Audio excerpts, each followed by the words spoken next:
Episode 201-210।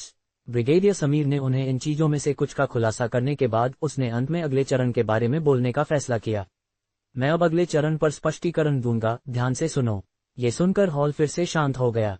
अगला चरण तुम्हारी क्षमताओं पर आधारित होने वाला है। इस विशेष चरण में बहुत सारे उपचरण हैं, ब्रिगेडियर समीर ने जोड़ा। प्रतिभागी उसके बयान से एक बार फिर भ्रमित थे, लेकिन अधिक स्पष्टीकरण की प्रतीक्षा कर रहे थे। दूसरे शब्दों में, अगला चरण वह होने वाला है जहां हम तुम्हारी रक्तरेखा और कुछ अन्य चीजों के आधार पर तुम्हारी शारीरिक क्षमताओं का परीक्षण करेंगे। ब्रिगेडियर समीर ने एक सेकंड के लिए विराम लिया, इससे पहले कि वह समझाना जारी रखा। कुछ उपचरण होंगे जहां तुम्हारी क्षमताओं के विभिन्न पहलुओं का परीक्षण किया जाएगा, जिनमें से एक में मुकाबला क्षमता शामिल है। हम 5 पर्यवेक्षक तुम्हें प्रतिभागियों को देखेंगे जैसे तुम प्रत्येक उपचरण में भाग लेते हो। हमारे अवलोकन के आधार पर हम एक मूल्यांकन देंगे जो तुम्हारे उम्मीदवार मूल्यांकन डेटा में प्रतिबिंबित होगा। अभी लगभग 200 से अधिक प्रतिभागियों ने सफलतापूर्वक इस चरण तक पहुंच बना ली है और मैं तुम सभी की एक बार फिर प्रशंसा करता हूं, ब्रिगेडियर समीर ने कहा। जैसा कि मैंने पहले उल्लेख किया है, अगला चरण पूरे शहर में प्रसारित किया जाएगा ताकि हर कोई तुम्हारा प्रदर्शन देख रहा होगा। जब ब्रिगेडियर समीर इस बिंदु पर पहुंचा तो कई प्रतिभागियों के चेहरे पर तनाव देखा जा सकता था। वे गड़बड़ नहीं करना चाहते थे, इसलिए दबाव महसूस करना शुरू कर रहे थे। उन्हें पता नहीं था कि यह MBO का उद्देश्य था। MBO परीक्षा के दौरान प्रतिभागियों द्वारा महसूस किए गए दबाव को बढ़ाना चाहता था। अंत में ग्रेडिंग प्रणाली का खुलासा चौथे चरण के बाद किया जाएगा, जहां तुम्हारे अंक प्रदर्शित किए जाएंगे और 50 अंकों से नीचे के प्रतिभागियों को अयोग्य घोषित किया जाएगा, ब्रिगेडियर समीर ने बताया। बातचीत। ब्रिगेडियर समीर के बोलना समाप्त करने के बाद वातावरण में तनाव एक बार फिर बढ़ गया। चूंकि ग्रेडिंग प्रणाली का खुलासा नहीं किया गया था, इसलिए कोई नहीं जानता था कि उनके पास वर्तमान में कितने अंक थे, जिसका मतलब था कि उन्हें कोई अंदाजा नहीं था कि उन्हें दिन के अंत में 50 अंक प्राप्त करने के लिए कितना प्रयास करना था। हालांकि वे जानते थे कि वे इसके बारे में कुछ नहीं कर सकते थे, इसलिए उन्होंने अपना सब कुछ देने का फैसला किया जैसा कि वे पहले कर रहे थे। फिर भी अज्ञात का डर प्रतिभागियों के दिमाग को परेशान करता रहा। अब तुम्हारे पास अगले चरण की शुरुआत से पहले 2 घंटे का ब्रेक है। ये ब्रिगेडियर समीर के लिए उनके लिए अंतिम शब्द थे, इससे पहले कि 5 पर्यवेक्षक ठीक उसी तरह गायब हो गए जैसे वे पहले प्रकट हुए थे। बातचीत। हमें अगले 2 घंटों के लिए क्या करना चाहिए? आराम करने और खुद को तैयार करने के बारे में क्या? मुझे आश्चर्य है कि क्या यह मंजिल उन लोगों की तरह है जिन पर हम पहले थे। कुछ प्रतिभागियों ने पर्यवेक्षकों के गायब होने के बाद आवाज दी। मानचित्र। अर्नव ने अपनी दाहिनी हथेली को उठाते हुए पुकारा। ट्रूइन। इस मंजिल के मानचित्र की रूपरेखा उसकी हथेली के ऊपर एक होलोग्राफिक रूप में प्रदर्शित की गई थी। जैसा कि उसने सोचा था, मानचित्र को अपडेट किया गया था और वह अब उस मंजिल का नहीं था जिस पर वे पहले थे। हर किसी ने भी अपना मानचित्र सक्रिय किया और इसे देखा। जिस तरह से इन प्रतिभागियों ने विभिन्न मंजिलों में थे, इस मंजिल में भी एक भोजनालय, कमरे, एक प्रशिक्षण लाउंज और कुछ अन्य स्थान थे। एकमात्र मुद्दा ये था, प्रतीक्षा कक्ष, भोजनालय और गलियारों के अलावा मंजिल पर अन्य स्थान मानचित्र पर लाल हो गए थे, जिसका मतलब था कि उन्हें कहीं और जाने के लिए अधिकृत नहीं किया गया था। अर्नव पहले ही अनुमान लगा सकता था कि कमरे केवल उन छात्रों के लिए उपलब्ध थे जिन्होंने विशेष परीक्षा पास की थी। वह अभी भी एक विशेष कक्षा के उल्लेख के बारे में उत्सुक था। हालांकि वह बता सकता था कि परीक्षा पास करने वाले हर किसी को एक विशेष कक्षा नहीं माना जाता था। अंजलि, हम जा रहे हैं। अर्नव ने ऐसा कहने के बाद खड़ा हो गया। वह बाईं ओर प्रवेश द्वार की ओर चलने लगा। वह रास्ते में बड़ी कांच की दीवार के सामने रुका और सामने के शहर को घूरकर देखा। हमारे साथ आओ, ग्लैडिस। अंजलि ने मुस्कुराते हुए खड़े होने से पहले पेशकश की। और तुम भी। मिताली, है ना? अंजलि ने बोलते समय मिताली को नीचे देखा। ऐसा नहीं लगता कि वह मुझे अपने आसपास चाहता है, मिताली ने एक कर्कश मुस्कान के साथ कहा। तुम दोनों ने एक ही स्कूल से स्नातक किया, है ना? अंजलि ने एक मुस्कान के साथ पूछा। मिताली ने पुष्टि में सिर हिलाया। तो तुम्हें चिंता करने की कोई बात नहीं है। उसके सभी साथियों में से हाई स्कूल से तुम अकेली हो जिससे वह बात करता है। इसका मतलब पहले से ही है कि वह तुम्हें अपने आसपास चाहता है, अंजलि ने एक मुस्कान के साथ कहा। ये लड़की उसे बहुत समझती है। मुझे आश्चर्य है कि उनका रिश्ता क्या है, मिताली ने आंतरिक रूप से कहा इससे पहले कि वह खड़ी होने के लिए आगे बढ़ी। अंजलि, क्या तुम आ रही हो या क्या? अर्नव ने आगे से आवाज दी इससे पहले कि वह चलना जारी रखा। अंजलि, मिताली और ग्लैडिस पीछे से अर्नव के पास पहुंचे और वे सभी निकास की ओर चलने लगे। रुको, प्रतिद्वंद्वी, तुमने नहीं सोचा कि तुम मुझसे छुटकारा पा सकते हो, है ना? पीछे से एक जोरदार मर्दाना आवाज सुनाई दी। अर्नव को ये जानने से पहले कि आवाज किसकी थी, पीछे मुड़ने की जरूरत नहीं थी। ये शोर करने वाला बेवकूफ फिर से, ग्लैडिस ने आवाज दी क्योंकि वह जिम्मेदार व्यक्ति को घूरने के लिए मुड़ी। रिया और तिमी को पीछे से उनकी ओर बढ़ते हुए देखा जा सकता था। हाँ, गाय की पूंछ, चूंकि तुम पास हो गई तो मैं भी स्वाभाविक रूप से ऐसा करूंगा, रिया ने बोलते समय ग्लैडिस की ओर इशारा किया। तुम छोटे से कमीने, तुम किसे गाय की पूंछ कह रहे हो? ग्लैडिस ने कहा जबकि उसका माथा झुंझलाहट में सिकुड़ गया। तुम जानते हो कि वह अभी भी तुम्हें आसानी से हरा सकती है जैसे पिछली बार, है ना? तिमी ने दया की नजर से कहा। जैसे कि मेरा एकमात्र प्रतिद्वंद्वी वह है। रिया ने आवाज देने के बाद सामने की ओर इशारा किया, लेकिन अर्नव गायब हो गया था। उसने आगे देखा और देखा कि अर्नव पहले ही निकास से निकल रहा था। रुको। कई मिनट बाद भोजनालय के दक्षिण पश्चिम कोने पर एक विशेष मेज 6 के समूह द्वारा कब्जा कर लिया गया था। भोजनालय के भीतर हर कोई उस विशेष मेज पर कभी कभी घूरता था क्योंकि समूह में एक विशेष व्यक्ति की जोर से आवाज थी। तुम देखो, और तभी मैं सही द्वार को चुनने में कामयाब रहा। हाँ, मैं काफी अद्भुत हूँ, है ना? जैसा कि उम्मीद थी, ये रिया की आवाज थी। ऐसा असंस्कृत व्यक्तित्व। अर्नव ने अपने भोजन को चबाते हुए एक अप्रिय नजर से बुदबुदाया। 6 निश्चित रूप से एक भीड़ है। समय समाप्त। तुम देखो, और तभी मैं सही द्वार को चुनने में कामयाब रहा। हाँ, मैं काफी अद्भुत हूँ, है ना? जैसा कि उम्मीद थी, ये रिया की आवाज थी। ऐसा असंस्कृत व्यक्तित्व। अर्नव ने अपने भोजन को चबाते हुए एक अप्रिय नजर से बुदबुदाया। 6 निश्चित रूप से एक भीड़ है। अर्नव वास्तव में उनसे छुटकारा पाने के तरीके से अधिक कुछ नहीं चाहता था क्योंकि वे अवांछित ध्यान आकर्षित कर रहे थे। हालांकि उसे पूरा यकीन था कि उसकी उपस्थिति अभी भी उनके यहाँ होने के बिना भी ध्यान आकर्षित करेगी। मुझे लगता है कि मुझे जल्द ही ऐसी चीजों का आदी होना होगा। जब मैं खुद पर ज्यादा ध्यान नहीं देता था तो जीवन बहुत आसान था, अर्नव ने एक आह के साथ आंतरिक रूप से कहा। खैर, वे एक बुरा झुंड नहीं लगते हैं। चलो देखते हैं कि चीजें कैसे खत्म होंगी। अर्नव ने रोना बंद करने और अपने भोजन को जारी रखने का फैसला किया। समूह अगले 1 घंटे के लिए भोजनालय के भीतर रहा, विभिन्न चीजों पर चर्चा करते हुए, प्रतिभागियों की वर्तमान स्थिति से लेकर शहर में बाहर जीवन तक। रिया, ग्लैडिस और अंजलि 6 में से सबसे अधिक बातूनी थे, जबकि मिताली और तिमी मुश्किल से बोलते थे। तिमी बहुत शांत दिमाग वाला था, जबकि मिताली खुद एक खुली किताब नहीं थी। अर्नव के लिए, उसने केवल 1 या 2 शब्द कहा और रिया और ग्लैडिस द्वारा पूछे गए अधिकांश प्रश्नों को अनदेखा कर दिया। कुछ और मिनटों के बाद अर्नव खड़ा हो गया। मैं परिसर की जांच करना चाहता हूँ। मैं तुमसे बाद में प्रतीक्षा कक्ष में मिलूंगा। उसने निकलने से पहले आवाज दी। चलो, रिया को ग्लैडिस ने बाधित किया, जिसने उसके सिर पर दस्तक दी। तुम्हारे जोर से मुंह ने शायद उसके कान के पर्दे को प्रभावित किया, इसलिए उसे इसमें कुछ हवा की जरूरत है, उसने आवाज दी। तुम गंदे मुंह वाली गाय की पूंछ, रिया ने उसकी ओर इशारा करते हुए जवाब दिया। उनके बीच बहस का एक और दौर शुरू हुआ। अर्नव गलियारे में पहुंचा और बाईं ओर मुड़ गया। वह मंजिल के चारों ओर एक जगह से दूसरी जगह जाने लगा। वह चारों ओर घूमते समय कभी कभी एक या दूसरे प्रतिभागी से टकराता था और हर बार वे उसे अजीब तरह से घूरते थे। ये बात पहले ही फैल चुकी थी कि अर्नव ने बाकी सभी से पहले तीसरा चरण कैसे खत्म किया। जो लोग उसके साथ एक ही बैच में थे, उन्होंने ये भी जोड़ा कि वह पिछले चरणों में पहले आ रहा था, जिसने उसकी वर्तमान लोकप्रियता को और अधिक बढ़ा दिया। इस समय, यहाँ तक कि जिन उम्मीदवारों ने विशेष परीक्षा पास की थी, उन्होंने भी अपनी ताकत की तुलना उससे करना शुरू कर दिया। वे इस तथ्य से सहमत नहीं होना चाहते थे कि एक सामान्य उम्मीदवार उनसे अधिक मजबूत हो सकता है। उन्होंने अगले चरण पर ध्यान देने का फैसला किया था, जहां वे प्रतिभागियों को एक करीब कोण से देखेंगे। उनमें से कुछ ने यह भी सुना कि अर्नव एक विशेष कक्षा के उम्मीदवार का बड़ा भाई था। हालांकि उनके दिमाग में एक विचार था, अगर वह वास्तव में उतना ही मजबूत था जितना कि उन्होंने सुना था, तो वह एक विशेष कक्षा का उम्मीदवार भी क्यों नहीं था।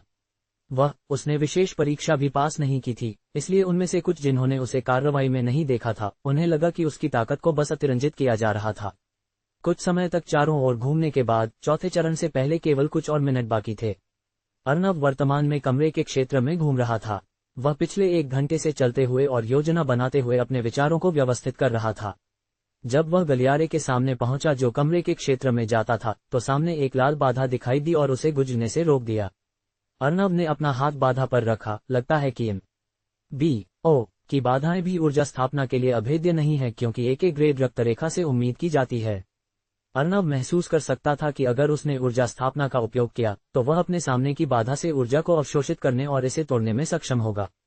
हालांकि इस समय उसका लक्ष्य वह नहीं था। वह केवल पुष्टि के इरादे से यहाँ आया था। लगभग समय हो गया है, मुझे वापस जाना चाहिए। अर्नव इस विचार के उसके सिर में आने के तुरंत बाद मुड़ गया। वह है, कुछ आवाजें पृष्ठभूमि में सुनाई दे सकती थीं। अरे, तुम अर्नव हो, है ना? किसी ने उसे पुकारा। अर्नब गलियारे के क्षेत्र को घूरने के लिए मुड़ा और देखा कि यह हरे बालों वाला एक लड़का था। उसके बगल में एक सुनहरे बालों वाली लड़की थी। कौन जानना चाहता है? अर्नब ने जवाब दिया। अपनी आकर्षक विशेषताओं को छोड़कर वह मुझे कोई विशेष नहीं लगता है। क्या तुम इंद्र के भाई हो? लड़के ने एक अप्रभावित नजर से आवाज दी। मेरा कोई भाई नहीं है, अर्नब ने अपने कदमों को फिर से शुरू करने से पहले जवाब दिया। अरे, मैं अभी भी तुमसे बात कर रहा हूँ। तुम्हें क्या लगता है कि तुम कहाँ जा रहे हो? हरे बालों वाले लड़के ने आगे बढ़ने से पहले आवाज दी, लेकिन सुनहरे बालों वाली लड़की ने उसे पकड़ लिया। तुम क्या कर रहे हो? उसने एक भ्रमित नजर से पूछा। मुझे जाने दो, तुम महिला सिंप। उसने खुद को उसकी पकड़ से खींचा और अर्नब की ओर चलने लगा। मैं बस उसकी ताकत का परीक्षण करने जा रहा हूँ, बस इतना ही। लड़के ने अर्नब के पीछे पहुंचने के बाद आवाज दी। उसने अपनी उंगलियों को तोड़ दिया और अर्नब के कंधे पर रखने के लिए अपनी हथेली तक पहुंचने से पहले मुस्कुराया ताकि उसे रोक सके। अरे, तुम बुरा नहीं मानोगे अगर मैं। इससे पहले कि वह अर्नब को छू पाता, हरे बालों वाले लड़के ने अपनी कलाई पर एक मजबूत पकड़ महसूस की। अर्नब ने पीछे मुड़े बिना उसकी कलाई को पकड़ लिया था। वह, इससे पहले कि हरे बालों वाला बच्चा प्रतिक्रिया कर पाता, उसने अपनी कलाई से एक मजबूत खिंचाव महसूस किया, और अगली चीज जो वह जानता था, उसका शरीर हवा में उड़ रहा था। फबूश, वह अपनी संयम को फिर से हासिल करने में असमर्थ था इससे पहले कि वह दाहिनी ओर की दीवार से टकरा गया। बैंग, केवल 2 मिनट बाकी हैं। मेरे पास गड़बड़ करने का समय नहीं है। अर्नब ने आगे चलना फिर से शुरू करने से पहले आवाज दी। हरे बालों वाले बच्चे की दृष्टि की रेखा में सब कुछ इस समय धुंधला था। उसका शरीर इतनी ताकत के साथ दीवार से टकरा गया था कि उसने अपनी दृष्टि को कुछ सेकंड के लिए काला महसूस किया इससे पहले कि वह फिर से रोशन हो गया। जब तक उसकी दृष्टि पूरी तरह से साफ हो गई, अर्नब दृष्टि से बाहर था। सुनहरे बालों वाली लड़की उसकी ओर चली और पूछा, क्या तुम ठीक हो? उसने मुझे सिर्फ एक आकस्मिक फेंक से हरा दिया। उसने भ्रम की नजर से आवाज दी। पीछे से काले घुंघराले बालों वाला एक लड़का उनकी ओर चला। इतना बेकार, तुम उसे 2 मिनट के लिए भी रोक नहीं पाए। दूसरे विशेष कक्षा का प्रकट होना। सुनहरे बालों वाली लड़की उसकी ओर चली और पूछा, क्या तुम ठीक हो? उसने मुझे सिर्फ एक आकस्मिक फेंक से हरा दिया। उसने भ्रम की नजर से आवाज दी। पीछे से काले घुंघराले बालों वाला एक लड़का उनकी ओर चला। इतना बेकार, तुम उसे 2 मिनट के लिए भी रोक नहीं पाए। उन्होंने आवाज को पहचाना और व्यक्ति को घूरने के लिए मुड़ गए। वह एक युवा और सुंदर दिखने वाला लड़का था जो ऊंचाई में लगभग 5'7" था। उसकी दिखती अर्नब की तरह थोड़ी समान थी। इंद्र, उन दोनों ने एक ही समय में आवाज दी। इंद्र अर्नब का छोटा भाई था, जो वर्तमान में 11 साल का था। हालांकि वह 16 साल का दिखता था। तुम्हारे पास एक साधारण काम था और तुमने इसे गड़बड़ कर दिया। बेकार, इंद्र ने बोलते समय हरे बालों वाले लड़के के सामने चला। मुझे खेद है, मुझे नहीं पता कि यह कैसे हुआ। मैं अगली बार उसे पकड़ूंगा। लड़के ने अपने चेहरे पर घबराहट की नजर के साथ चिल्लाया। ये पता चला कि इंद्र अर्नब को देरी करना चाहता था ताकि वह समय से बाद में वहां पहुंचे। MBO के समय सख्त होने के साथ, अगर वह 1 सेकंड भी बाद में पहुंचा तो वह निश्चित रूप से अयोग्य घोषित हो जाएगा। पटोई, इंद्र ने हरे बालों वाले बच्चे के चेहरे पर थूका। एक लड़का जो उससे बहुत बड़ा था। हरे बालों वाले बच्चे ने वापस लड़ने की कोशिश भी नहीं की। उसके चेहरे पर एक घबराई हुई नजर थी क्योंकि लार उसके माथे से नीचे लुढ़क गई थी। इंद्र, क्या तुमने ऐसा क्यों किया? सुनहरे बालों वाली लड़की ने आवाज दी, लेकिन इंद्र ने उसे अनदेखा कर दिया और लड़के के चेहरे पर रौंदने के लिए अपना पैर उठाया। थॉम्क, थॉम्क, तुम उस बेकार कचरे को तुम्हें इस तरह से फेंकने कैसे दे सकते हो? थॉम्क, थॉम्क, इसका मतलब है कि तुम भी उतने ही बेकार हो। थॉम्क, थॉम्क, इंद्र लड़के के चेहरे पर रौंदता रहा जबकि वह बोल रहा था जब तक कि उसके चेहरे से खून बहना शुरू नहीं हो गया। लड़का भीख मांगने की कोशिश करता रहा, लेकिन इंद्र के जूते का एकमात्र उसके पूरे चेहरे को ढंक देगा। तो वह शब्दों को बाहर निकालने में सक्षम नहीं था। थॉम्क, थॉम्क, थॉम्क, इंद्र का चेहरा गुस्से से चमक गया क्योंकि उसने हरे बालों वाले बच्चे के चेहरे पर बार बार रौंदा। उसने अर्नब के चेहरे को अपने पैर के नीचे चित्रित किया और रौंदते हुए पागलपन से हंसना शुरू कर दिया। इंद्र, इसे रोको। पीछे की सुनहरे बालों वाली लड़की इसे और नहीं ले सकती थी और इंद्र की बांह को पकड़ने के लिए पहुंचते समय चिल्लाई, हट जाओ, पाला। इंद्र ने न केवल अपनी बांह को वापस खींचा बल्कि उसे धक्का भी दिया। फवूम, ये सिर्फ एक आकस्मिक धक्का था, लेकिन उसने अनजाने में अपनी टेलीकिनेसिस का उपयोग किया, इसलिए वह बहुत दूर पीछे उड़ गई जब तक कि उसने अपनी पीठ को दीवार से नहीं मारा। बैंग, मैं एक बड़े भाई के उस बेकार मैल को मार डालूंगा। इंद्र ने आवाज दी जबकि वह हंस रहा था क्योंकि उसने हरे बालों वाले बच्चे के चेहरे पर रौंदना जारी रखा जो पहले से ही खून से ढका हुआ था। आसपास में लगभग 6 उम्मीदवार थे, लेकिन उन्होंने केवल ये देखा कि क्या हो रहा था और हस्तक्षेप नहीं किया। हर कोई हस्तक्षेप करने और उन पर इंद्र के क्रोध को भड़काने से डरता था। इंद्र ओस्लो, नीचे जाओ। गलियारे में एक जोरदार आवाज सुनाई दी। कदम कदम कदम। एक किशोरी लड़का जिसकी पीली सफेद त्वचा थी और चांदी के रंग के बाल थे, इंद्र की ओर गलियारे में चलते हुए देखा जा सकता था। वह एक पतली आकृति के साथ लगभग 7 फीट लंबा था। उसके बाल इतने लंबे थे कि वे उसके नितंबों तक पहुंच रहे थे और इस वजह से उसका आधा चेहरा ढका हुआ था। उसकी दिखती इतनी खूबसूरत थी कि उसे एक लड़की के लिए गलत समझा जा सकता था। वह काफी कमजोर दिखता था। फिर भी आसपास के उम्मीदवारों ने सम्मान के साथ उसे घूरकर देखा और उसके लिए चलने के लिए एक रास्ता बनाने के लिए किनारे पर चले गए। यह एड्रेस है। मैं विश्वास नहीं कर सकता कि उसने आज अपना कमरा छोड़ दिया। ओह माय गॉडनेस, मुझे उम्मीद है कि वह इंद्र की बदमाशी को समाप्त कर देगा। आखिरकार वह भी एक विशेष कक्षा है। पृष्ठभूमि में उम्मीदवारों से आवाजें सुनाई दे सकती थीं क्योंकि अधिक से अधिक उम्मीदवार दृश्य पर पहुंचे। एड्रेस के कदम बहुत हल्के और सुंदर थे। उसकी आंखें बंद थीं, लेकिन वह पूरी तरह से चल रहा था जैसे कि वह बिना देखे वातावरण को देख सकता था। इंद्र ने उसके कॉल को अनदेखा कर दिया और हरे बालों वाले बच्चे के चेहरे पर रौंदता रहा जिसकी खोपड़ी इस बिंदु पर लगभग फट गई थी। नीचे जाओ, उसने फिर से आवाज दी क्योंकि वह उनके पास पहुंचा। उसकी आवाज शांत लग रही थी, खासकर जिस तरह से वह बोला, लेकिन ये बेहद जोरदार थी। इंद्र ने अभी भी उसके कॉल को अनदेखा कर दिया और रौंदता रहा। थोंक थोंक थोंक। जैसे ही किशोरी लड़का उनकी स्थिति से 5 फीट दूर था, उसने अपनी आंखें खोली। ट्रूइन, अलग अलग रंगों के साथ चमकती हुई सुंदर आंखों की एक जोड़ी सामने आई। उसने उन्हें खोल दिया। ओह माय गॉडनेस, मैं विश्वास नहीं कर सकता कि उसने अपनी आंखें खोली। बहुत सुंदर। उसके परितारिका और पुतलियों में इतने सारे अलग अलग रंग एक साथ मिश्रित थे कि उन्हें इंद्रधनुष के लिए गलत समझा जा सकता था। यहां तक कि इंद्रधनुष को भी तुलना में कमी कहा जा सकता था। हालांकि जैसे ही उसकी आंखें खुली, आसपास ने रंग खो दिया। ड्रोइन, ये लगभग ऐसा था जैसे आसपास में रंग एक अदृश्य बल द्वारा अवशोषित किया जा रहा था। मैंने तुमसे नीचे जाने के लिए कहा।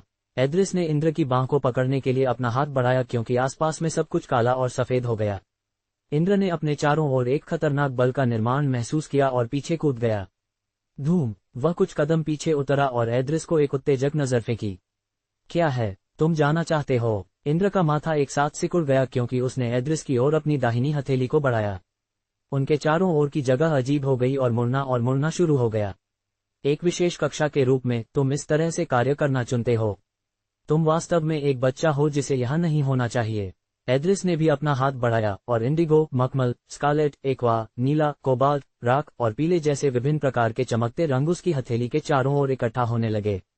हवा में तनाव बढ़ गया क्योंकि उन्होंने कुछ सेकंड के लिए एक दूसरे को घूर कर देखा।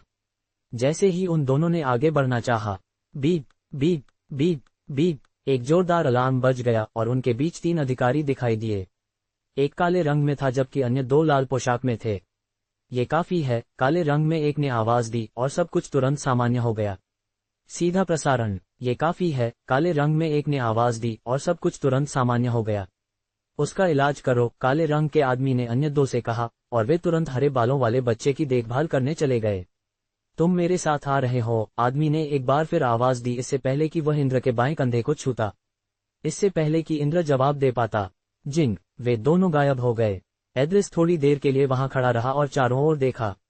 वह सुनहरे बालों वाली लड़की की ओर चला जो अपनी पीठ को दीवार के सहारे फर्श पर बैठी थी और उसे उठाने में मदद की। क्या तुम ठीक हो? उसने पूछा। उसने अपने चेहरे पर घबराहट की नजर से सिर हिलाया। वातावरण में तनाव कम हो गया और हर कोई प्रतीक्षा कक्षों की ओर बढ़ने लगा क्योंकि इस समय चौथा चरण शुरू हो गया था। कुछ मिनट पहले अर्नव के प्रतीक्षा कक्ष में पहुंचने के बाद 5 पर्यवेक्षक कमरे के भीतर दिखाई दिए। वे 2 घंटे बीत जाने के बाद ठीक समय पर प्रकट हुए। हम अब मंजिल 817 पर जाएंगे, ब्रिगेडियर समीर ने उनके आगमन के तुरंत बाद आवाज दी।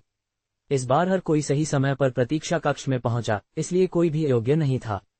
ट्रूइन ट्रूइन ट्रूइन ट्रूइन। 6 चमकते हुए द्वार अचानक कमरे के बीच में दिखाई दिए और ब्रिगेडियर समीर ने हर किसी से इसके माध्यम से जाने का आग्रह किया। प्रतिभागियों ने वही किया जो उन्हें बताया गया था और द्वारों से गुजरने पर एक बड़े स्टेडियम जैसी क्षेत्र में पहुंचे। हर किसी को बैठने के क्षेत्र की ओर निर्देशित किया गया। पर्यवेक्षकों ने बड़े क्षेत्र के पश्चिम की ओर अपनी सीटें लीं और उनके पीछे एक बड़ी स्क्रीन दिखाई दी। जिंग जिंग जिंग। स्टेडियम जैसे क्षेत्र के पूर्व, दक्षिण और उत्तर में 3 और होलोग्राफिक स्क्रीन दिखाई दिए। अब स्टेडियम जैसे क्षेत्र के 4 कोनों पर स्क्रीन दिखाई दिए ताकि हर कोई हर दिशा से देख सके। ज्वी ज्वी। कुछ ओप जैसे उड़ने वाली वस्तुएं चमकते द्वारों के माध्यम से क्षेत्र में गोता लगा गईं और होलोग्राफिक स्क्रीन तुरंत रोशन हो गए। होलोग्राफिक स्क्रीन स्टेडियम जैसे क्षेत्र के विभिन्न हिस्सों को प्रदर्शित करना शुरू कर दिया। ओब जैसी उड़ने वाली वस्तुएं प्रवेश के बाद गायब हो गईं। ये स्पष्ट था कि वे कैमरे थे जो अदृश्य हो सकते थे। इस समय चौथे चरण का स्थान पूरे शहर में प्रसारित किया जा रहा था। शहर के हर कोने में हर स्काईस्क्रैपर और विज्ञापन स्क्रीन ने घटना को प्रदर्शित किया और हर कोई देख रहा था। ये पहले ही घोषित किया गया था कि MBO प्रवेश परीक्षा अंततः प्रसारित की जाएगी, इसलिए पूरा शहर इसकी प्रतीक्षा कर रहा था। उन्हें समय के साथ साथ उस चरण के बारे में भी सूचित किया गया था जो वर्तमान में चल रहा था, इसलिए हर कोई उन प्रतिभागियों को देखने के लिए उत्सुक था जिन्होंने अब तक इसे बनाया था। लोग पूरे शहर से देख रहे थे क्योंकि प्रतिभागियों ने बैठने के लिए अलग अलग जगह चुनी। यह एक स्टेडियम की तरह था, लेकिन बीच में जगह एक काले रंग की चिकनी मंजिल थी। बीच में पूरी जगह 1200 फीट लंबी और 400 फीट चौड़ी थी। शहर के नागरिक देख रहे थे क्योंकि सफेद कपड़ों में कुछ युवा चमकते हुए द्वारों से चलते थे और बैठने के लिए जगह ढूंढते थे। उनमें से कुछ ने पहले ही पता लगा लिया था कि ये विशेषाधिकार वाले थे, जबकि सामान्य पोशाक में युवा वे थे जो वर्तमान चरण में भाग लेंगे।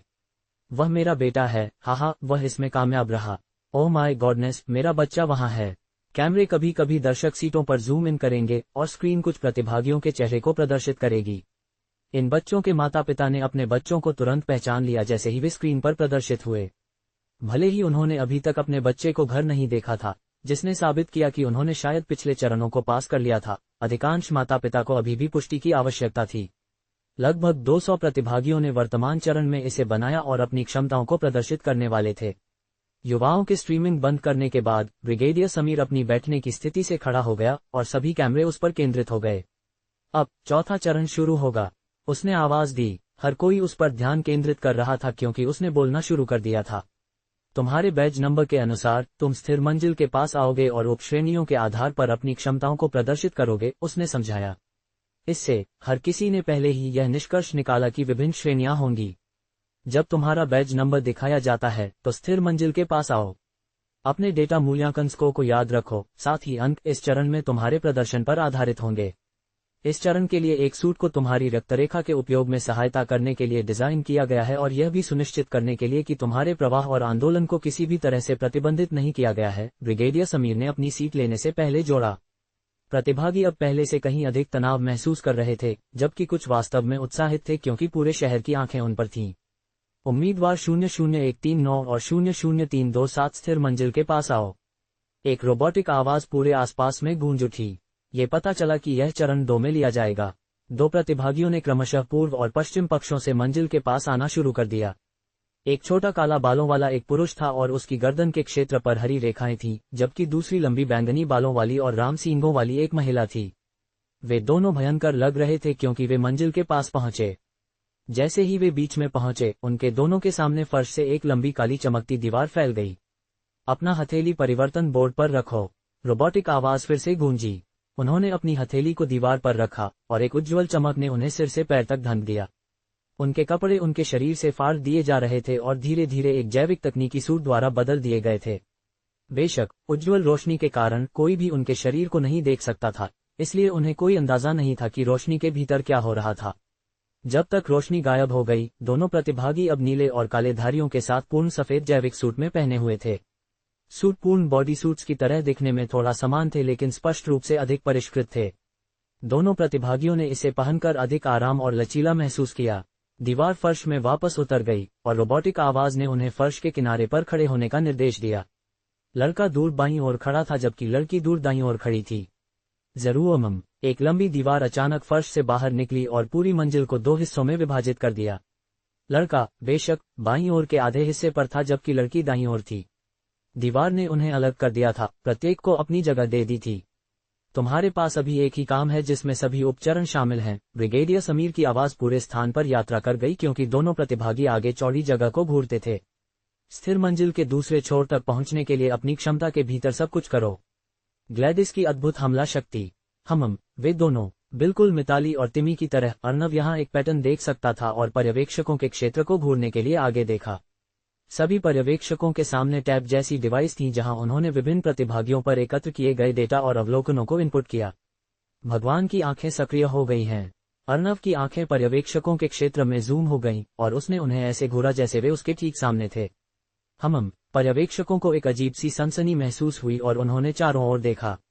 ब्रिगेडियर समीर ने अचानक अपना चेहरा उठाया और अर्नव की स्थिति पर वापस घूरा।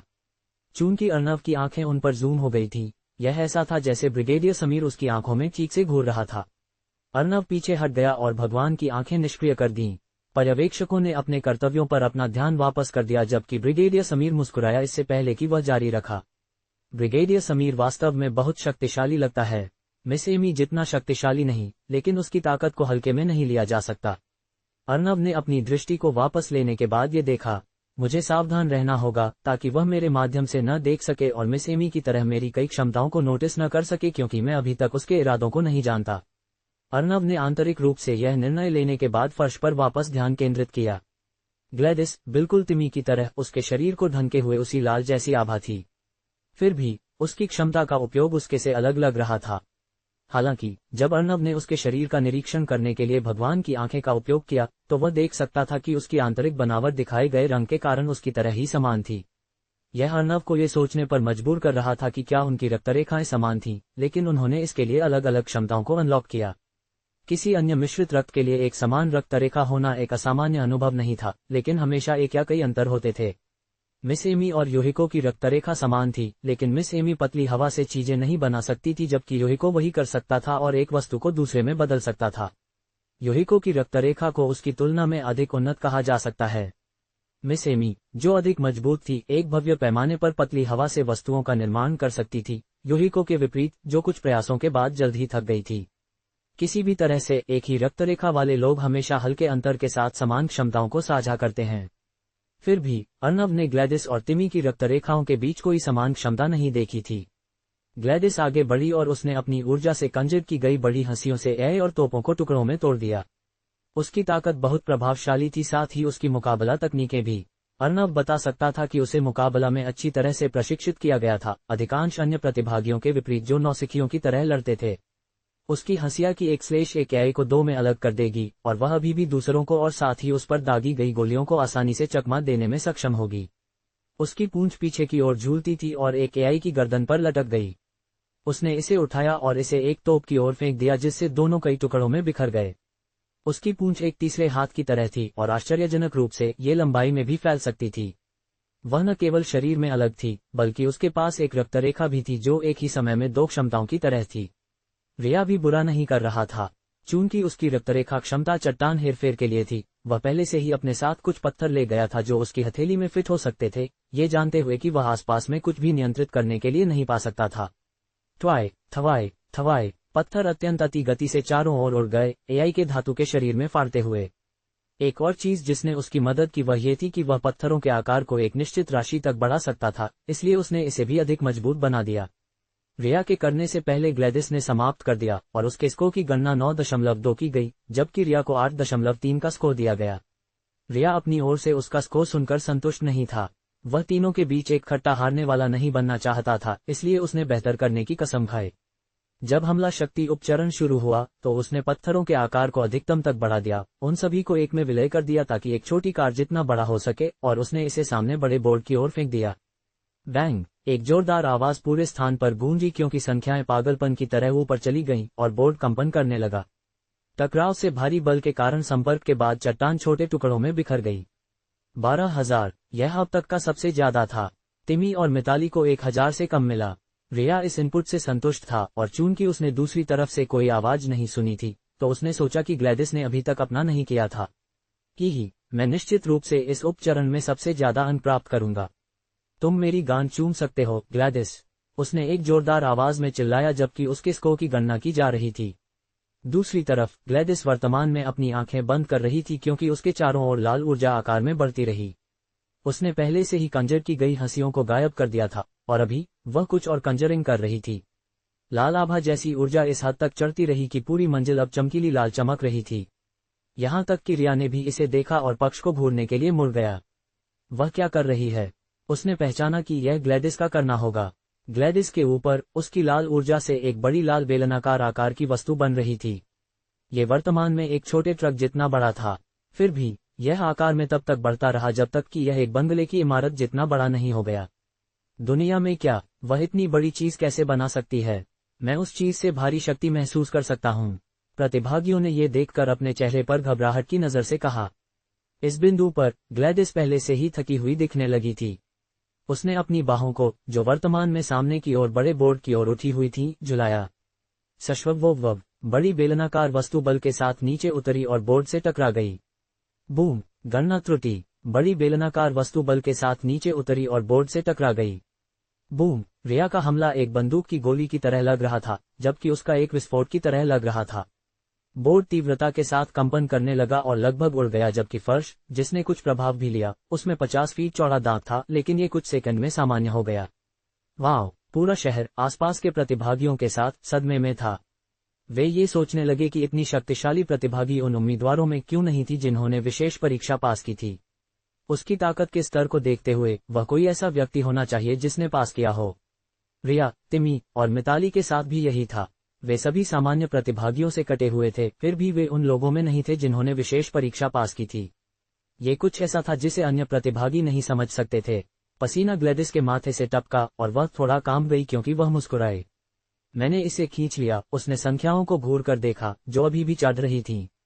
10,000, 12,000, 15,000। पर्यवेक्षकों ने भी अपनी चौड़ी आंखों से संख्याओं को घूर कर देखा। अब तक का सबसे कम 4,000 था, जबकि रिया 12,000 के साथ सबसे ज्यादा था और अब ग्लैडिस ने इसे पार कर लिया है।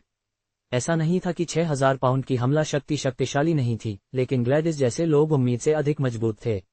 पर्यवेक्षकों ने सोचा था कि कोई भी प्रतिभागी 9,000 को पार नहीं कर पाएगा, क्योंकि इन लोगों को उन लोगों की तुलना में कमजोर माना जाता था जिन्होंने विशेष परीक्षा पास की थी। हालांकि ऐसा लगता है कि यह मामला नहीं था।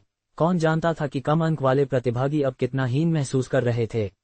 स्कोर अंत में 16,700 पर रुका और ग्लैडिस को 9.5 का स्कोर दिया गया, जबकि रिया को 8.8 का स्कोर दिया गया। रिया कम अंक मिलने के बारे में निराश था, लेकिन वह तुरंत उत्साहित हो गया जब उसे याद आया कि अन्य चरण भी थे।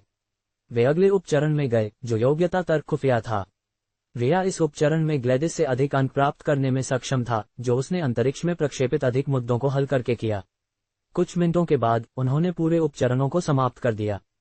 रिया केवल एक उपचरण में ग्लैडिस से अधिक अंक प्राप्त करने में सक्षम था।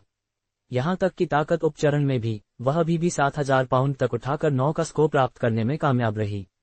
वह एक बार फिर इस चरण में सबसे ज्यादा थी। उन दोनों के फर्श छोड़ने और अपनी सीटों पर वापस जाने के बाद हर कोई उनसे अपनी आंखें नहीं हटा सकता था। अन्य प्रतिभागियों जो अगले आए, उन्होंने उनके प्रदर्शनों को देखने के बाद फिर से हर किसी की रुचि को मुश्किल से ही जगाया। प्रतिभागी कभी कभी ग्लैडिस की दिशा में नजर डालते थे। जब भी वे ऐसा करते थे तो वे अर्नव को भी नोटिस करते थे, जो उसके बगल में अंजलि के साथ 5 के बीच बैठा था। उन्हें याद आया कि उसे भी मजबूत होना चाहिए और यह सोचने लगे कि उसका प्रदर्शन कैसा होने वाला था। उन्होंने सोचा कि क्या वह उतनी ही ऊंची जा सकता था जितनी वह गई थी। चूंकि उसने वास्तव में अपनी रक्तरेखा क्षमता का प्रदर्शन नहीं किया था, वे नहीं जानते थे कि क्या कल्पना करें। समय बीत गया क्योंकि प्रतिभागी एक के बाद एक उपचरणों में भाग लेने के लिए गए। 100 से अधिक प्रतिभागियों ने अपनी परीक्षा समाप्त करने के बाद अर्नव को अंततः अंजलि के साथ बुलाया गया।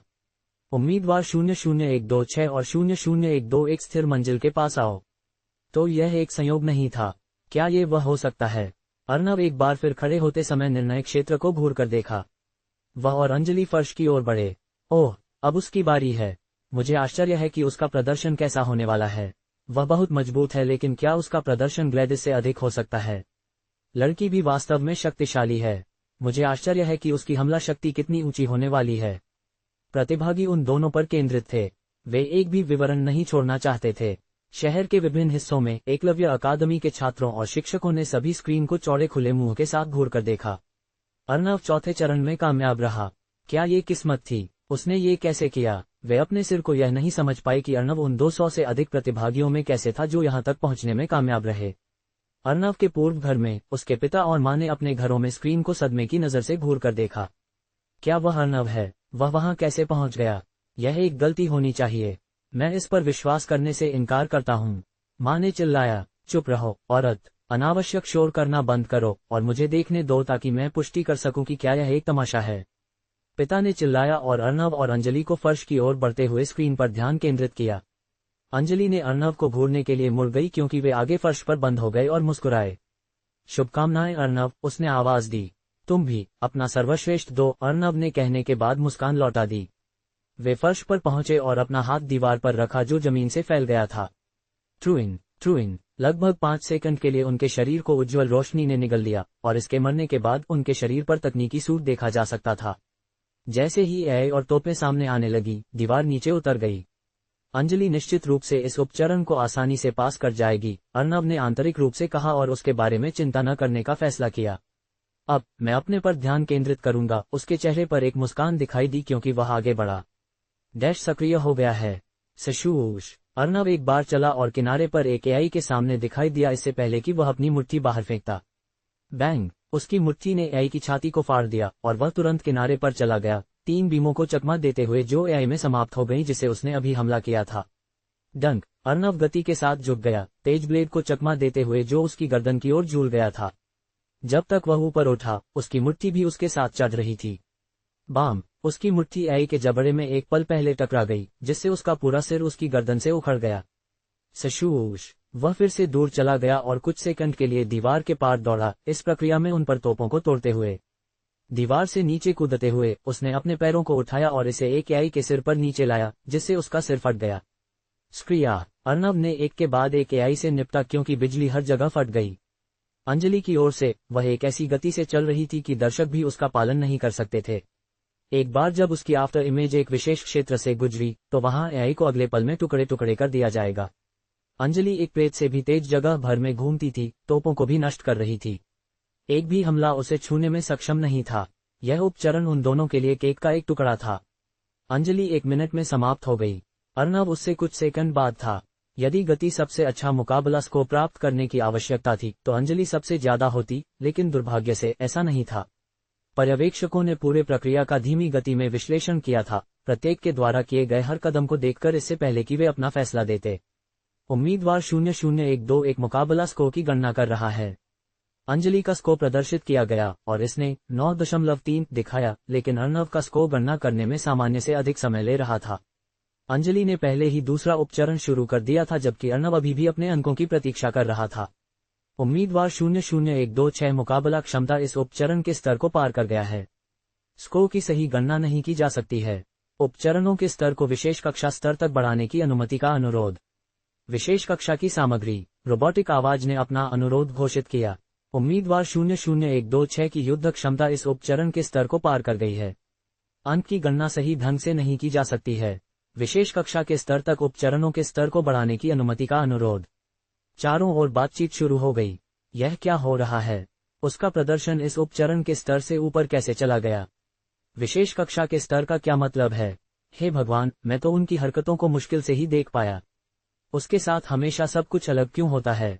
दर्शकों की सीटों से आ रही आवाजें तेज और स्पष्ट थीं।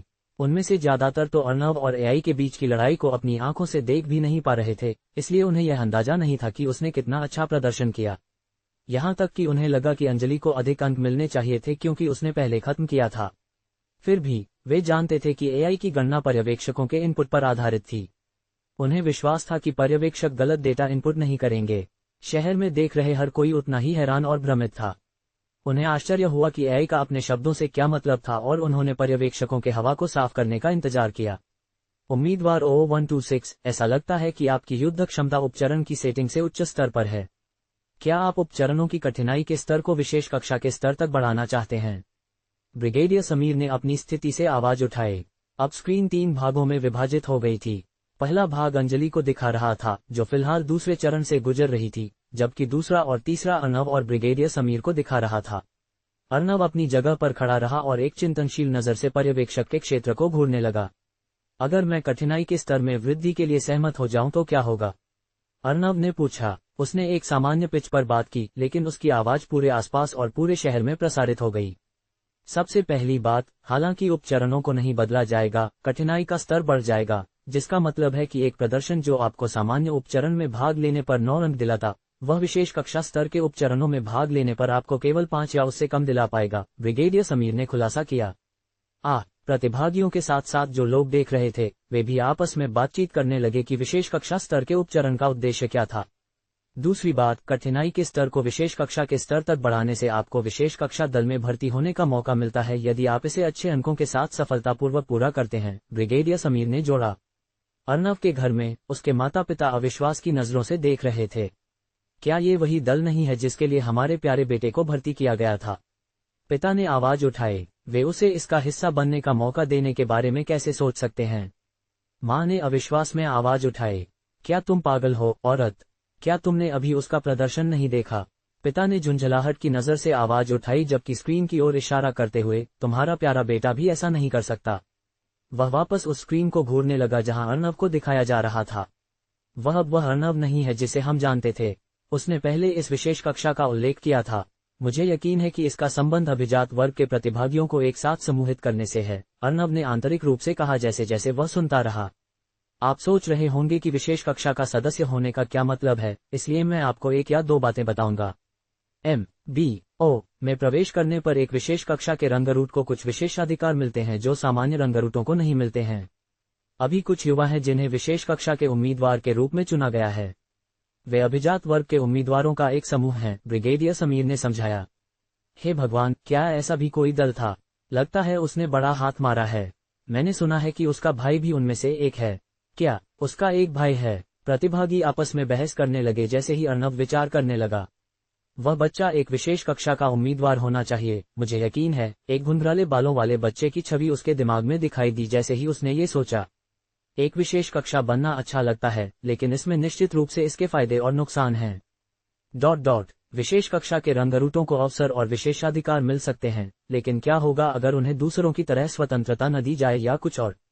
मैं परीक्षा में भाग लेने का फैसला कर सकता हूं, लेकिन मुझे वास्तव में विशेष कक्षा बनने का फैसला करने से पहले इसके बारे में और पता लगाना होगा। अगर मैं विशेष कक्षा स्तर के उपचरणों को पास कर लेता हूं, तो भी मैं परीक्षण चरण के अंत में विशेष कक्षा बनने से इनकार कर सकता हूं यदि मुझे पता चले कि यह अनुकूल नहीं है। अर्नव ने अपने सिर के अंदर 3 सेकंड से भी कम समय में इन विचारों को संसाधित किया और एक बार फिर पर्यवेक्षकों की दिशा में घूरने के लिए अपना सिर उठाया। मैं विशेष कक्षा स्तर के उपचरणों में भाग लेने के लिए सहमत हूं, अर्नव ने आवाज उठाई। उसके बोलते ही पूरा आसपास शांत हो गया। उन सभी को उम्मीद थी कि वह इसके लिए सहमत होगा। आखिर ऐसे अवसर पर कौन नहीं कूदता? हालांकि उन्हें कोई अंदाजा नहीं था कि उसने लगभग मना कर दिया था। क्या तुम निश्चित हो? ब्रिगेडियर समीर ने पुष्टि करने के लिए पूछा। हाँ, मैं हूं, अर्नव ने बिना किसी हिचकिचाहट के तुरंत जवाब दिया। ठीक है, इससे पहले कि मैं अनुमति दूं, आपको ये समझना होगा कि किसी भी उपचरण में 7.5 से कम अंक प्राप्त करने से स्वतः ही विफलता हो जाएगी। हालांकि एक 7 अंक एक सामान्य मूल्यांकन परीक्षा के लिए एक पूर्ण स्कोर से अधिक होता है, इसे विशेष कक्षा के लिए बहुत कम माना जाता है। इसलिए यदि आप सभी उपचरणों में कम से कम 7.5 अंक प्राप्त नहीं करते हैं तो आप विशेष कक्षा की सामग्री नहीं हैं। ब्रिगेडियर समीर ने कहा। तो ऐसा मामला है। अर्नव मुस्कुराया। 7.5 है ना? अगर मैं पूछ सकता हूं, तो एक विशेष कक्षा के उम्मीदवार को अब तक का सबसे ज्यादा मूल्यांकन स्कोर क्या मिला है? अर्नव ने एक जिज्ञासु नजर से कहा। हालांकि ब्रिगेडियर समीर को आश्चर्य हुआ कि वह ऐसा सवाल क्यों पूछेगा, उसे जवाब देने में कुछ भी गलत नहीं लगा। हमला शक्ति में अब तक का सबसे ज्यादा 8.8 है, ब्रिगेडियर समीर ने जवाब दिया। अब अगर आपके पास कोई और सवाल नहीं है, तो मैं अब अनुमति दूंगा, उसने जोड़ा। अर्नव ने सिर हिलाया और सामने की ओर घूरने लगा। चूंकि मैंने इस तरह से खेलने का फैसला किया है, तो मुझे उससे आगे जाना होगा। इसके अलावा इस तरह से काम करने से मुझे अधिक लाभ होगा जब मैं विशेष दल का हिस्सा बनने या न बनने का फैसला करूंगा। अर्नव ने सिर हिलाया और सामने की ओर घूरने लगा। चूंकि मैंने इस तरह से खेलने का फैसला किया है, तो मुझे उससे आगे जाना होगा। इसके अलावा इस तरह से काम करने से मुझे अधिक लाभ होगा जब मैं विशेष दल का हिस्सा बनने या न बनने का फैसला करूंगा। अर्नव ने अपने मन में निष्कर्ष निकाला जैसे ही ब्रिगेडियर समीर ने एआई को अर्नव के लिए उपचरणों की कठिनाई के स्तर को बढ़ाने की अनुमति दी। इस समय अंजलि पहले से ही तीसरे उपचरण से गुजर रही थी। रोबोटिक आवाज ने घोषणा की, उम्मीदवार 00126 की स्थिर मंजिल में अब कठिनाई में बदलाव होगा। काली मंजिल ने पुनर्गठन शुरू कर दिया। अर्नव को बड़ी मंजिल की शुरुआत में वापस ले जाया गया। कुछ सेकंड के बाद ये हो गया। यह आमतौर पर पहले जैसा ही दिख रहा था। फिर भी मंजिल पर बाधाओं के साथ साथ दीवार से समय समय पर निकलने वाले नुकीले भाले जैसे बदलाव थे। मंजिल पर ऐसे स्थान थे जहां धक्के और विभिन्न प्रकार की चीजें थीं। एआई और तोपें एक बार फिर से दिखाई देने लगे। इस बार वे स्तर 5 के बजाय स्तर 6 के एआई थे। ये एआई अधिक मजबूत और खतरनाक दिख रहे थे। वे 7 थे, ठीक वैसे ही जैसे वे पिछले उपचरणों में थे। इसके विपरीत तोपों का आकार और संख्या दोनों बढ़ गए थे। दीवारों और मंजिलों के विभिन्न हिस्सों पर रखी गई प्रत्येक तोप 6 फीट जितनी बड़ी थी और पिछली वाली से थोड़ी अधिक मजबूत थी। परिवर्तन को देखने के बाद दर्शकों की सीटों से की आवाजें सुनी जा सकती थीं। कठिनाई में अंतर बहुत स्पष्ट था। उनमें से कुछ पहले से ही जानते थे कि यदि उन्हें ये करना पड़ता तो वे उपचरण को समाप्त करने के लिए संघर्ष करेंगे, स्कोर प्राप्त करने की तो बात ही छोड़ दें। उम्मीदवार 00126 अब युद्ध चरण को पुनः आरंभ कर सकता है। जैसे ही रोबोटिक आवाज ने आगे बढ़ने की अनुमति दी, एआई और तोपें जीवित हो गई और अर्नव के एक कदम आगे बढ़ने से पहले ही उस पर गोलीबारी करने लगे। ट्वी थवी, इससे पहले कि अर्नव डैश को सक्रिय कर पाता और अपने सामने आ चुकी किरणों से बच पाता। प्रत्येक लेजर जैसी किरण प्रति सेकंड 1000 फीट से अधिक की गति से यात्रा करती थी, इसलिए ऐसा लगा कि वे अचानक उसके सामने आ गईं। सौभाग्य से अर्नव में अभी भी धारणा थी और पहली गोली चलने से पहले ही वह रास्ते से हट गया था। डैश सक्रिय हो गया है। पहली को चकमा देने के लिए दाईं ओर मुड़ते ही उसने डैश को सक्रिय कर दिया। अन्य 3 भी उसकी ओर बढ़ रहे थे। हालांकि चूंकि वे पहले से थोड़ा पीछे थे, अर्नव अपनी वर्तमान गति से चकमा दे सकता था। मुड़ा मुड़ा मुड़ा, अर्नव ने उसकी ओर दागी गई हरी, नीली और लाल चमकती किरणों से चकमा दिया। डैश ने वास्तव में उसकी गति को प्रक्षेप्य से तेज नहीं किया, लेकिन वह उनके बाहर निकलने से पहले उनका अनुमान लगा सकता था। प्रक्षेप्य उस तक पहुंचने से पहले ही वह रास्ते से हट रहा था। फिर भी ऐसा लग रहा था कि वह तेज था। सशूश, अर्नव आगे बढ़ा। जैसे ही उसने 70 फीट पार किए, अर्नव ऊपर की ओर कूद गया और अपने दाहिने पैर को बाहर फेंक दिया। तुरंत उसके नीचे की मंजिल अचानक ऊपर की ओर धकेली गई।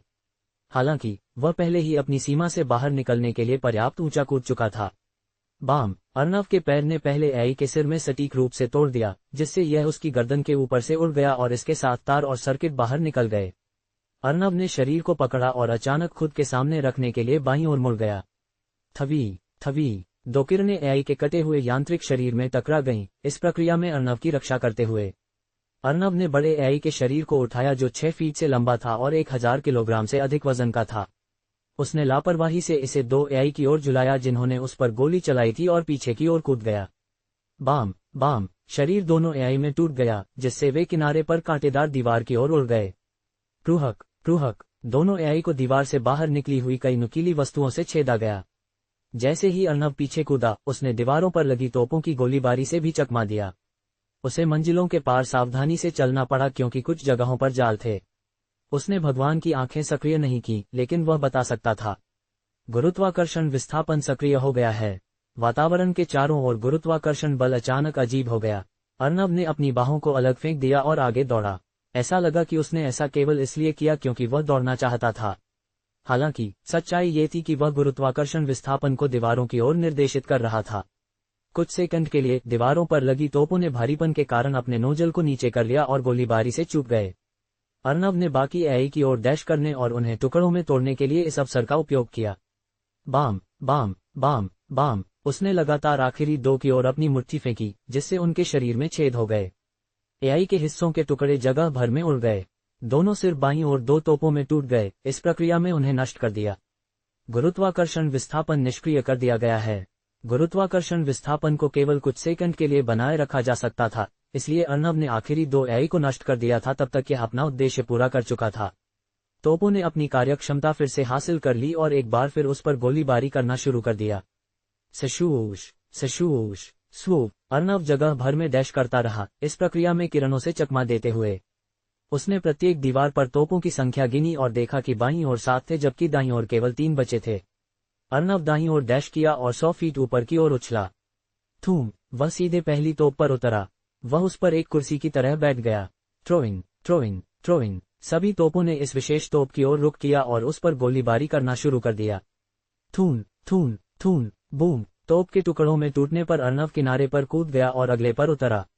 वही परिदृश्य चला जैसे ही अर्नव एक तोप से दूसरे पर कूदता रहा, जिससे उनका विनाश हुआ। कुछ सेकंड में 8 तोपें टुकड़ों में टूट गई थीं और वह फर्श पर उतरा और बाईं ओर वालों की ओर दौड़ा। थूम, उसने अपने दाहिने घुटने को ऊपर उठाते हुए ऊपर की ओर उछला। बाम, उसका घुटना तोप के बीच में टूट गया जैसे ही उसने अपने दोनों हाथों से दाईं और बाईं ओर वालों को तोड़ने के लिए हाथ बढ़ाया। बैंग बैंग, इससे पहले कि उसका शरीर हवा से नीचे उतरना शुरू करता, उसकी मुट्ठी ने उन्हें टुकड़ों में तोड़ दिया। उम्मीदवार 00126 ने युद्ध चरण पूरा कर लिया है।